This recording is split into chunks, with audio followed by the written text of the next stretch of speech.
Students, स्वागत है आपका अपने चैनल कॉमर्स कुजी पर। और आज की वीडियो में हम लोग कवर करने वाले हैं डेवलपमेंट का चैप्टर नंबर 3 रिफॉर्म्स। आपको मालूम है कि चैप्टर 1 में और चैप्टर 2 हम कवर कर चुके हैं वन शॉट वीडियो। वो आपने नहीं देखी तो डिस्क्रिप्शन में वो प्लेलिस्ट का पूरा वीडियो डाल दूंगा।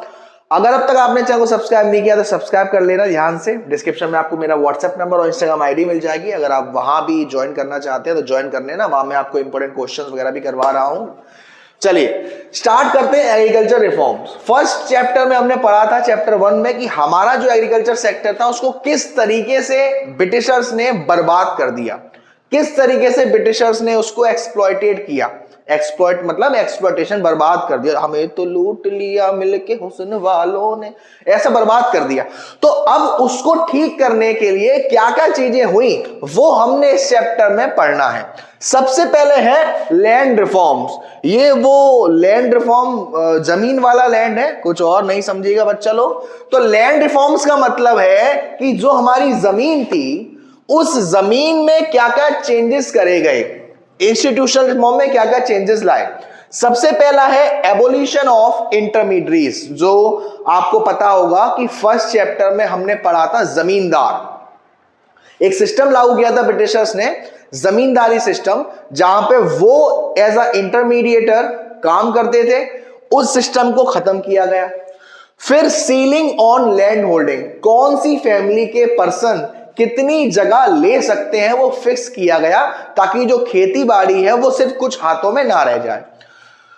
कंसोलिडेशन ऑफ होल्डिंग्स, पहले आपने पहले चैप्टर में देखा था कि जो जगह होती थी वो स्मॉल एंड फ्रेगमेंटेड होती, टुकड़ों में होती थी, दिल के टुकड़े हजार हुए, उस टाइप में होती थी। लेकिन अब जो जमीन होने लगी वो एक जगह इकट्ठा होने लगी, एक साथ होने लगी, जिसको हम कहते हैं consolidation of holding. Regulation of rent, पहले जो हमारे ब्रिटिशर्स थे उन्होंने रेंट का जो रेगुलेशन लगा रखा था वो 2/3 लगा रखा था। जितना भी आप फसल उगाओगे उसकी जो कीमत होगी उसका एक हिस्सा आपके पास रहेगा और 2 हिस्से हमारे पास रहेंगे। उसको चेंज करके 1/3 किया गया। और कोऑपरेटिव फार्मिंग, कोऑपरेटिव फार्मिंग का मतलब है पहले जो फार्मिंग होती थी वो सिर्फ उतना उगाते थे जितना खा सके, अब वो ज्यादा उगा रहे थे ताकि वो उसे बेच सके, जो एक्स्ट्रा है, जो मार्केट सरप्लस है उसको बेच सके, पैसा आ सके। तो ये सारे रिफॉर्म्स हुए थे हमारे एग्रीकल्चर सेक्टर में, लैंड रिफॉर्म्स में। टेक्निकल रिफॉर्म्स में क्या क्या चेंजेस आया, सबसे पहली बात इन्होंने सीड्स को अप्लाई किया। 1965 में HYV सीड्स का इंट्रोडक्शन किया, हाई यील्डिंग वैरायटी सीड्स। इस सीड्स के आने से बहुत सारी फसलें, वीट है, राइस है, ज्वार है, बाजरा है, इन फसलों का अचानक से प्रोडक्शन इंक्रीजमेंट देखने को मिला बाय 25%, जिसको हमने नाम दिया हरी क्रांति, ग्रीन रेवोल्यूशन। तो ग्रीन रेवोल्यूशन 1967 से स्टार्ट हो गया था। 25% से कुछ फसल थी और कुछ ही सिलेक्टेड एरिया में इन फसलों का प्रोडक्शन इंक्रीजमेंट देखने को मिला। तो जो हमारी हरी क्रांति आई वो किस वजह से आई, HYV सीड्स की वजह से। तो और क्या क्या एलिमेंट्स थे इसके टेक्निकल रिफॉर्म्स के, HYV सीड्स का इस्तेमाल करना पड़ रहा था। HYV सीड्स से हमारी जो फसल थी वो अच्छी हो रही थी, प्रोडक्शन ज्यादा हो रहा था। अब जब हम HYV सीड्स का इस्तेमाल करते हैं तो इस पे ज्यादा से ज्यादा हमें केमिकल का इस्तेमाल करना पड़ता है, इसीलिए जो हमारे केमिकल फर्टिलाइजर्स हैं उसका हम ज्यादा इस्तेमाल कर रहे थे। उसके साथ साथ केमिकल फर्टिलाइजर का डाटा है कि करीब करीब 293.69 लाख टन केमिकल का इस्तेमाल हुआ। यूज ऑफ इंसेक्टिसाइड्स और पेस्टिसाइड्स, कीड़े मकोड़ों को मारने की जो दवाइयां होती हैं वो यूज हो रही थी। आई नो आपके बहुत सारे दोस्त होंगे आपके जिनसे आप कह सकते हो उनके भी कहीं कहीं जगह कीड़े होते हैं, तो उनको भी आप यहाँ पे इस्तेमाल कर सकते हो। चलिए स्टार्ट करते हैं। फोर्थ वाला, एक्सपेंशन ऑफ इरिगेशन फैसिलिटी, सिंचाई की जो सुविधा थी उस फैसिलिटी को भी ठीक करा गया। 1951 में वो करीब 17% था और आज की डेट में उसे 45% तक बढ़ा दिया गया है। तो ये सारे टेक्निकल रिफॉर्म्स हुए एग्रीकल्चर सेक्टर में। तो 2 रिफॉर्म हुए, एक हमारा लैंड रिफॉर्म हुआ और एक हुआ हमारा टेक्निकल रिफॉर्म्स। अब यहां पर आपको एक चीज देखने को मिली कि टेक्निकल रिफॉर्म्स में HYV सीड्स में क्या हुआ सर, ग्रीन रेवोल्यूशन। अब इस ग्रीन रेवोल्यूशन के होने से, हरी क्रांति होने से कुछ गेन भी थे यानी कि फायदे, और कुछ नुकसान भी थे। गेन क्या क्या थे, सबसे पहला स्पर्ट इन क्रॉप प्रोडक्टिविटी, जो हमारी फसल थी उनका जो प्रोडक्शन था वो बढ़ गया, इंक्रीज हो गया। Substantial rise in acreage, acreage का मतलब एरिया अंडर कल्टीवेशन, जो कल्टीवेशन एरिया था वो बढ़ने लगा क्योंकि अब वो कई तरह की मल्टीपल क्रॉपिंग कर सकते थे वहां पर।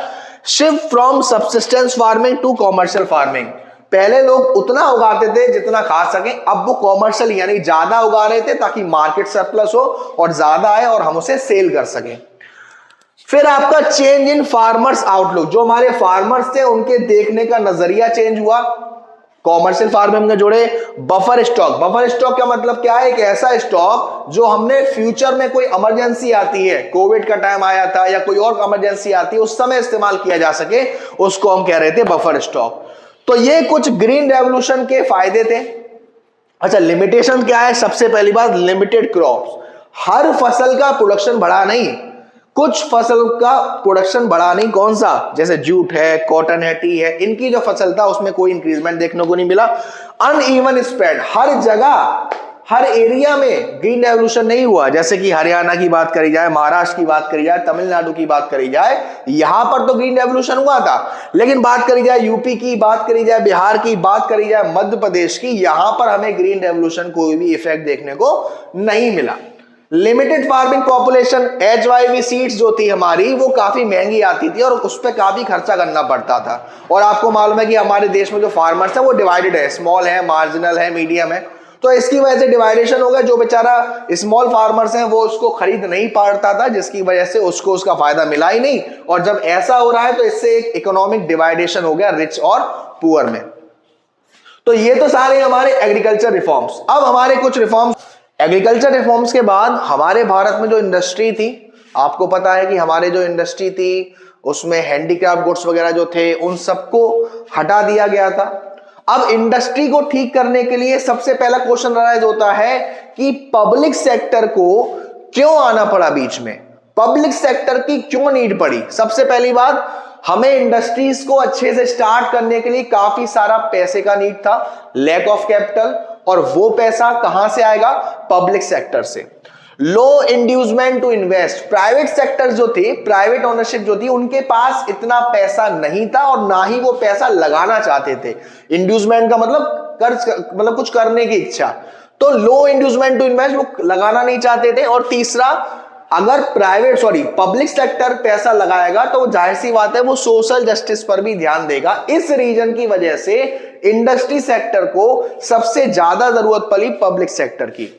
अब आया हमारा IPR, इंडस्ट्री पॉलिसी रेजोल्यूशन 1956, जिसमें क्या क्या हुआ? सबसे पहले 3 फोल्ड क्लासिफिकेशन ऑफ इंडस्ट्रीज, जितनी भी हमारी इंडस्ट्रीज थी उनको 3 पार्ट में बांट दिया। सबसे पहले वो इंडस्ट्री जो सिर्फ पब्लिक सेक्टर के लोग चलाएंगे, जैसे कि atomic energy, defence, railways.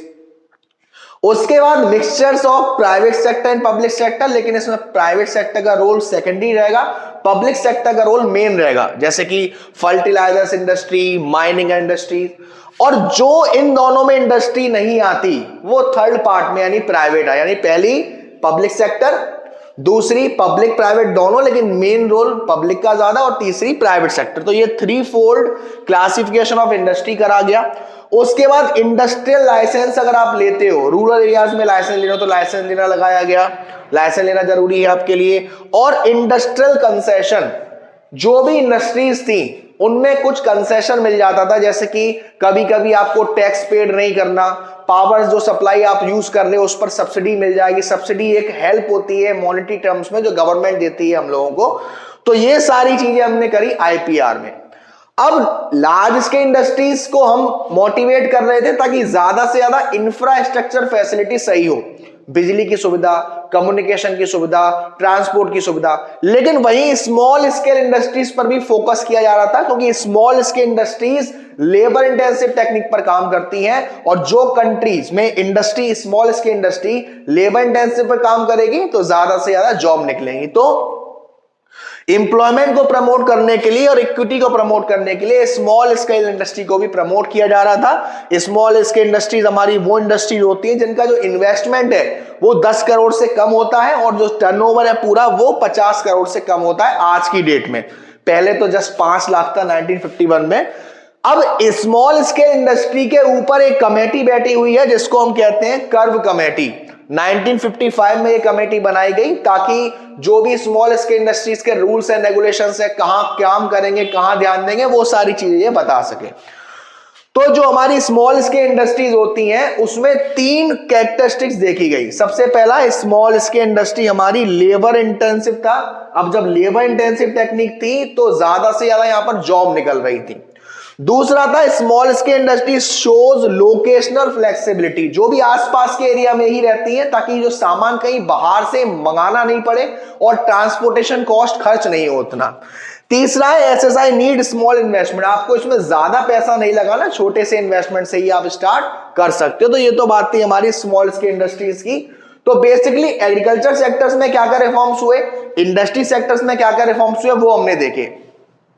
Third है हमारा ट्रेड स्ट्रेटजी, जो हम एक्सपोर्ट और इंपोर्ट कर रहे थे उसके लिए एक स्ट्रेटजी लाई गई जिसको हम कहते हैं इनवर्ड लुकिंग ट्रेड स्ट्रेटजी। यहां पर क्या किया गया, जो हम इंपोर्ट कर रहे हैं उसको कम करें, बाहर से सामान कम मंगाएं और अपने इंडिया में ही चीजों को बनाएं।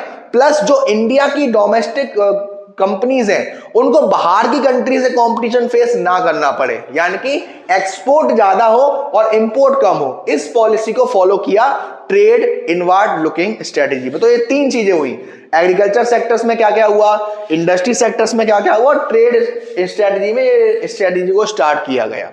तो इन तीनों स्ट्रेटजी से कुछ अच्छे इफेक्ट भी हमको देखने को मिले और कुछ बुरे इफेक्ट भी देखने को मिले। अच्छे इफेक्ट थे कि ज्यादा से ज्यादा इंडस्ट्रीज आ गई थी, इंडस्ट्री डाइवर्सिफाइड हो गई थी, जीडीपी बढ़ रहा था, मार्केट राइज हो रहा था। लेकिन वही बैड इफेक्ट में देखा गया कि सोशल वेलफेयर नहीं हो पा रहा था, पब्लिक सेक्टर सोशल वेट पर ध्यान नहीं दे पा रहे थे। आपने देखा एग्रीकल्चर सेक्टर रिफॉर्म्स में, इंडस्ट्री सेक्टर रिफॉर्म्स में या ट्रेड स्ट्रेटजी में कहीं भी सोशल वेलफेयर का ध्यान आपका नहीं दिया गया। तो ये था आपका chapter number 3 Indian economic development का, एग्रीकल्चर रिफॉर्म्स, इंडस्ट्री रिफॉर्म और ट्रेड रिफॉर्म्स। उम्मीद है आपको वीडियो पसंद आई होगी, समझ में आई होगी। फिर भी इस वीडियो से रिलेटेड कोई डाउट हो तो कमेंट सेक्शन में आप जरूर बता देना। वीडियो पसंद आई हो तो प्लीज वीडियो को लाइक करिएगा, शेयर करिएगा। अब तो चैनल को सब्सक्राइब नहीं किया है तो सब्सक्राइब कर दीजिएगा। Thank you so much, love you all.